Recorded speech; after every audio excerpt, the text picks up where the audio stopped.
Salut les noufs, voilà, aujourd'hui je vous parle d'un sujet important qui est simplement l'importance de se perdre. Vous allez vous dire, elle est complètement tarée, j'ai pas envie de me perdre quelque part, et pourtant, quand vous regardez de plus près, effectivement, autour de vous, tous les endroits que vous connaissez, c'est parce que vous y êtes perdu d'une certaine façon et qu'on vous y a emmené au fur et à mesure.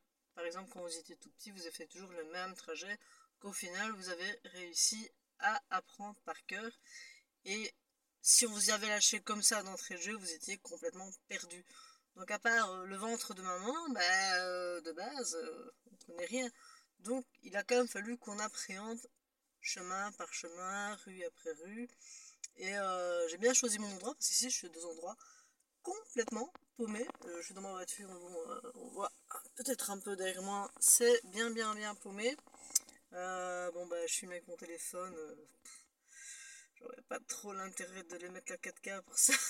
Désolée. Et donc en fait, moi, ce que je trouve qui est intéressant dans le fait de se perdre, c'est que vous allez justement pouvoir découvrir des endroits auxquels vous n'avez pas pensé, en fait, dans les voyages, dans les expéditions, et même chez vous. Ici, moi je prends l'exemple, à 2 rues de chez moi, il y a, je sais pas moi, 1 an et demi, 2 ans, j'ai commencé à tournicoter, on va dire ça comme ça, et j'ai découvert un raccourci. Et après avoir découvert ce raccourci, je me dis, bah tiens, il y en a peut-être d'autres, et effectivement, j'ai cherché un peu plus entre certaines petites maisons, des petites impasses comme ça, qui ne sont pas du tout répertoriées par Google, et j'ai trouvé des charmes, rien d'extraordinaire, mais on peut trouver parfois des choses comme ça auxquelles on ne s'y attend pas. Et j'ai un exemple type pour ça, et c'est là qu'on s'est vraiment perdu dans Copenhague, c'était pour trouver le casse... Le, 1, 2, 3. C'est là on s'est perdu dans Copenhague pour trouver le quartier de Christiania. En fait, on était arrivé devant une porte qui était fermée. On se dit, tant pis, on va quand même voir un peu les alentours du quartier. Donc là, on était un peu paumés, on savait pas trop si c'était intéressant pour nous ou pas d'être là. Et on se dit, merde, on a quand même perdu 1 heure de temps parce qu'il a fallu une demi-heure de marche pour y arriver et tout. On râlait un peu. Ça n'a pas duré longtemps parce que, le fait de se paumer comme ça dans le quartier, on a trouvé une autre entrée qui était parfaitement accessible. Et du coup, on a quand même vu le quartier avant qu'il n'ouvre. Nous, ce qui nous intéressait, c'était justement le côté artistique sans qu'il n'y ait personne d'autre que nous. Donc, pas une foule monstrueuse de touristes, genre nous. Donc voilà. Donc, n'hésitez vraiment pas à vous perdre. Et la première fois qu'on va le faire de manière consciente, je veux dire, là, c'est vraiment là où ça fait flipper. C'est la première fois que je l'ai fait, vous allez me dire, c'est bêtement ici dans ma ville actuelle qui est Namur. La plupart d'entre vous le savent déjà. C'est pour ça que j'ai des vidéos qui s'appellent Du côté de chez moi. N'hésitez pas à suivre la playlist où on voit plein de choses qui se passent en Belgique. Je trouve ça très intéressant de s'intéresser d'abord, profiter de ce qu'on a sous le nez, à côté de chez soi, avant d'explorer le monde entier. Si vous n'êtes pas capable, pour moi, de savoir apprécier ce qui est devant vos yeux, alors vous n'allez pas apprécier au maximum ce qui est au loin, parce qu'on a toujours envie, une fois qu'on en voyage depuis un certain temps, de revenir. On a ce manque. Pourquoi? C'est parce que ce qu'on connaît aussi. Si on ne l'a plus, à un moment donné, on a cet état de manque. Par exemple, nous on est belges, on va rentrer, on va rentrer dans le stéréotype frites, chocolat, bière, quoi. Ça c'est clair qu'un Français, il va vouloir sa baguette de pain, son fromage et son verre de vin. Je rentre à mort dans le stéréotype, mais le stéréotype est vrai. Donc, ce que vous avez sous le nez peut vous manquer. Même si, là, tout de suite, ça vous fait peut-être clairement chier d'être là chez vous, toujours voir le même paysage devant chez vous. Dites-vous que certaines autres personnes en rêvent, même si ça vous paraît bizarre, certaines personnes rêvent de voir la pluie. C'est sérieux, il y a des pays où la pluie, c'est 2 jours sur l'année. Moi, j'ai déjà croisé des personnes comme ça qui venaient dans des tipis pas loin de mon ancienne habitation. C'était des gens qui venaient d'Inde, il pleuvait pas souvent, et ils voyaient forcément de la campagne, de la verdure. Eux, tout ce qu'ils connaissaient à côté de chez eux, c'était plutôt désertique. Donc bon là, on parle vraiment, je pense que c'était vraiment le sud de l'Inde, ou aussi en Amérique latine, avec des paysages totalement différents. Donc pour en revenir à ce que je disais, au fait de la première fois où moi je me suis paumée volontairement. Je devais avoir 15 ans. J'étais partie ici à Namur, alors que j'habitais pas du tout à Namur, j'étais à 40 bandes chez mes parents. Et je me suis dit, bah tiens, bon, je connais la rue de Fer, un peu la rue de Bruxelles, mais je n'osais pas trop me paumer, j'avais pas l'assurance, la confiance suffisante en moi. Bon, en même temps, à 15 ans, j'étais encore assez gamine, j'ai pas la maturité que mon fils a maintenant. Et lui, il va dans un aéroport international, il n'a pas peur du tout, on lui dit voilà, il y va, il n'y a aucun problème. Il n'a jamais eu cette crainte en fait, c'est une cartographie intégrée, il a une très bonne géolocalisation, c'est fou quoi. Que moi, bah forcément, c'est pas quelque chose qui m'a été donné comme ça comme outil. J'ai eu d'autres outils de repères assez minimalistes. Mais d'un côté, ça m'a aidé d'essayer de franchir un pas, de me dire, tiens, voilà, je me donne un défi en fait. Et là, je me suis donné le défi, mais perds-toi dans la ville. De toute façon, j'ai pas de thunes. Je suis ado, j'ai pas de thunes. Je vais faire quoi, moi? J'ai pas à rien me payer. Alors, la seule chose que je peux m'offrir à moi-même, ben, c'est de me paumer dans la ville. Et après, ben, de me dire, bah tiens, ça je connais après. Et honnêtement, la première fois, j'ai vraiment flippé. J'ai atterri dans les vieux quartiers de Namur. Et justement, bah, le vieux quartier de Namur, c'est vraiment touristique et très charmant. Pour ceux qui ne connaissent pas, franchement, allez-y. À tous les temps, de toute façon, c'est un très joli quartier. On a plein de touristes qui y viennent. J'ai croisé pas mal qui viennent vraiment de l'autre bout du monde. Et de ce que j'en ai entendu dans d'autres langues, ils appréciaient très fort. Et en faisant ça, bah, la fois suivante, je me suis dit, bah tiens, je vais aller ailleurs, parce qu'à ce moment-là, j'avais les tickets de train gratuits. Du coup, mes parents ne savaient pas. Et j'étais tout le temps flanquée dans la ville de Namur, qui était la grosse ville pour nous, alors que c'est pas une grosse ville, mais dans la mentalité de l'époque, on parle quand même des débuts des années 2000. Bah, une petite jeune fille comme ça, toute seule, une petite campagnarde dans la ville, c'était pas quelque chose de commun, de courant. Souvent, on me demandait à mon frère, tiens, va avec elle si je devais aller faire un peu de shopping ou quoi, s'il y avait une sortie. C'est souvent mon frère qui devait un peu gérer le principe qu'il y ait un mec avec et le côté sécurité, entre guillemets. Alors que bon, bah en fait, je suis déjà venue sans lui, mais non, jamais su. Après, je vous dis pas d'aller vous balader dans les quartiers sombres ou de faire n'importe quoi à n'importe quelle heure. J'allais toujours quand c'était fréquenté, à des heures acceptables, etc. J'ai jamais mis ma vie en danger en allant dans des quartiers un peu trop glauques.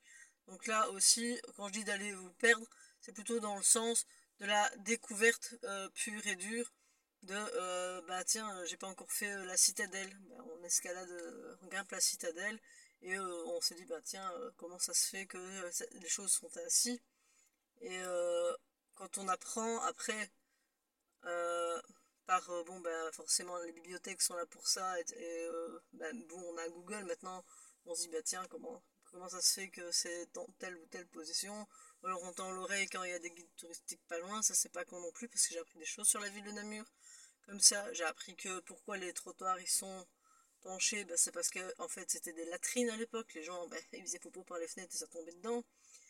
Ce sont toutes des choses où on n'apprend pas ça par soi-même non plus, mais si on n'y va pas, on n'apprendra rien.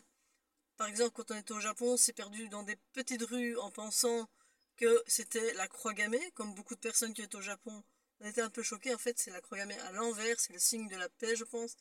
Et là, on a vu pas mal de cimetières avec cette fameuse croix en se perdant justement dans les quartiers de Tokyo, dans les petits quartiers méconnus de Tokyo. Et du coup, on a découvert cette symbolique de croix gammée qui était dans beaucoup de cimetières. Euh, on a vu par exemple les plaques d'égout. Mathieu prenait toutes les plaques d'égout en photo. À l'époque, on n'a pas relevé. Par la suite, on a compris qu'en fait, toutes les plaques ont une symbolique différente. Donc il y a quand même une historique derrière. Qu'est-ce qu'on a encore eu comme histoire où on s'est perdu? Je crois qu'il n'y a pas un endroit où j'ai été dans le monde où je me suis pas perdue, ne serait-ce qu'une demi-heure, une heure, dans le principe de découvrir quelque chose qui n'a pas été prévu, qui n'était pas au programme, et de me dire, ah, ça a quand même valu la peine de le faire.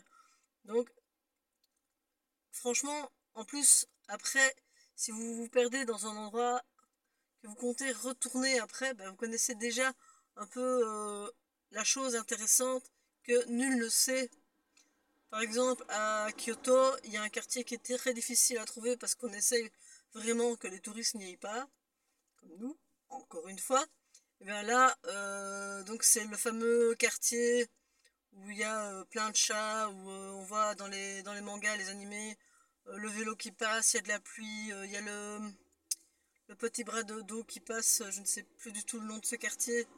De toute façon, en même temps, il n'y a pas de nom à donner parce que sinon il y aurait 10 000 touristes qui iraient dessus et que là, j'aurais des vues, mais pas pour les bonnes raisons. Et j'ai pas non plus envie d'incendier ce quartier de Kyoto par des Européens qui n'ont pas la même mentalité et ne vont pas forcément respecter ça à la juste valeur. Ça, je suis désolée, mais c'est le cas.